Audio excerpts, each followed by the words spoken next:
లోకేష్ విద్యాశాఖ మంత్రి కాదు, ఆయన సకల శాఖ మంత్రి.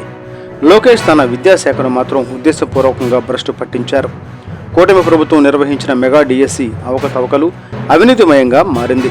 మెగా డిఎస్సిని దగా డిఎస్సిగా మార్చిన కూటమి ప్రభుత్వం మెగా డిఎస్సి అక్రమాలపై తక్షణమే సిబిఐ దర్యాప్తుకు ఆదేశించాలి. దగా డిఎస్సిపై సూటి ప్రశ్నలతో కూటమి ప్రభుత్వాన్ని టార్గెట్ చేసిన పల్నాడు జిల్లా YSR Congress party working president doctor Gopireddy Srinivasareddy, Vinukonda నియోజకవర్గం సమన్వయకర్త బొల్లా బ్రహ్మనాయుడు గారు మరియు సత్తెనపల్లి నియోజకవర్గ సమన్వయకర్త డాక్టర్ గజ్జల సుధీర్ భార్గవరెడ్డి గారు.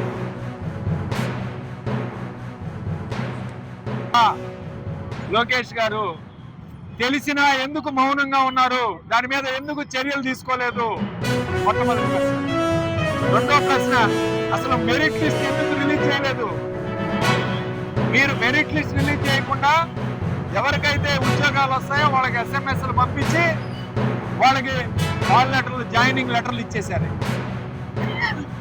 ఇదే జగన్మోహన్ రెడ్డి గారు ప్రభుత్వ హాస్పిటల్లో క్లాస్ 4 ఎంప్లాయీస్ కూడా మెరిట్ లిస్ట్ రిలీజ్ చేశాం. వైఎస్ఆర్ కాంగ్రెస్ పార్టీ టైంలో అవుట్ సోర్సింగ్ ప్రతి డిపార్ట్మెంట్ లో మెరిట్ లిస్ట్ ఇచ్చి ఉద్యోగాలు ఇచ్చాం. కానీ మీరు మెరిట్ లిస్ట్ ఎక్కడా కూడా రిలీజ్ చేయకుండానే ఈరోజు జాయినింగ్ లెటర్లు ఇచ్చేశారు. మూడో ప్రశ్న, స్పోర్ట్స్ కోటాలో సుమారు 400 ఉద్యోగాలు, ఒక్కోటి 15 లక్షల రూపాయలు చొప్పున మీరు అమ్ముకున్నది వాస్తవం కాదా?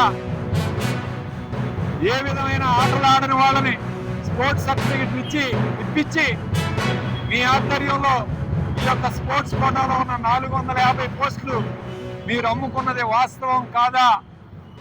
కోర్టు ఇవాళ మెరిట్ లిస్ట్ ఇవ్వమన్నా ఇంతవరకు ఎందుకు కోర్టుకి స్పందించడం లేదు ఈ ప్రభుత్వం అని చెప్పి అడుగుతాం. అట్లానే 5వ ప్రశ్న, సిబిఐ ఎంక్వైరీకి అడుగుతున్నాం. ఎందుకు మీరు వెనకంజ వేస్తున్నారు?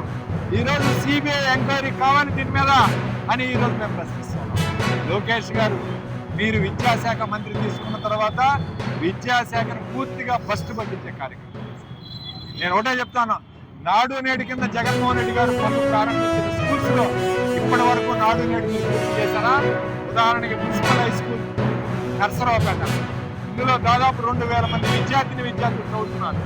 ఈరోజు పనులు ప్రారంభించి 2 సంవత్సరాలు మీ ప్రభుత్వం వచ్చిన తర్వాత కూడా ఇంతవరకు ఎందుకు ఈ పనులు పూర్తి చేయలేదు? ఎందుకు ఈరోజు క్లాస్ రూములు రెడీ కాలేదు? మీ చేతగానితనం కాదా అని ఈరోజు అడుగుతాను. అట్లానే ఇంజనీరింగ్ కాలేజీలకి ఎందుకు ఫీజు రీయింబర్స్మెంట్ చెల్లించారు? విద్యార్థులు వాళ్ళు ఇబ్బంది పట్టలేదా? విద్యార్థులు వాళ్ళ ఫీజులు కట్టలేక, కాలేజీ వాళ్ళు ఇబ్బంది పెడుతూ ఉంటే హాల్ టికెట్ తీసుకోలేక, వాళ్ళకి ఎగ్జామ్స్ రాయక ఇబ్బంది పడుతూ ఉన్నారు. ఇవాళ మీరు ఇస్తానన్న మొన్న అసెంబ్లీ సమావేశాల్లో మీరు ఇస్తానన్న 1600 కోట్లు కూడా ఇంతవరకు ఎందుకు చెల్లించలేదు? ఇవాళ లోకేష్, ఆయనకు అన్ని శాఖలు కావాలి, అన్ని మంత్రులు కావాలి, ఏ శాఖలో డబ్బులు వస్తున్నాయి అవన్నీ కావాలి తప్ప ఆయన శాఖలో మాత్రం ఇటువంటి అభివృద్ధి. ఒకటే ఈ రాష్ట్ర ప్రజలకు మీరు చెప్తున్నాం, విద్యా వ్యవస్థను బాగు చేసింది జగన్మోహన్ రెడ్డి. నాడు నేడు కానీ, ఇంగ్లీష్ మీడియం కానీ, ఈరోజు మరి తల్లికి వందనం కానీ ఇవన్నీ తీసుకొచ్చి ఈరోజు విద్యా వ్యవస్థను బాగు చేసింది జగన్మోహన్ రెడ్డి గారు. జగన్మోహన్ రెడ్డి గారు బాగు చేయడం వల్లనే ఈరోజు 10th క్లాస్లో ప్రభుత్వ స్కూల్లో ఇంతమంది విద్యార్థులకి 500 దాటే. మీ గొప్పతనం కాదు, ఒకటే గుర్తుపెట్టుకున్నాం. స్థానిక ఎమ్మెల్యేలు కానీ మీరేదో ఊరేగింపు చేస్తే మీ గొప్పతనం కాదు, అది జగన్మోహన్ రెడ్డి గారి గొప్పతనం. దానివల్లనే ఈరోజు విద్యార్థులకి 500 దాటి మార్కులు ఈరోజు వచ్చాయంటే దానికి కారణం జగన్మోహన్ రెడ్డి గారు. అది గుర్తుపెట్టుకోవాలి. ఈరోజు సామాన్యుడు కూడా తెలుసు, ఈ ప్రభుత్వం పూర్తిగా విఫలమైన ప్రభుత్వం.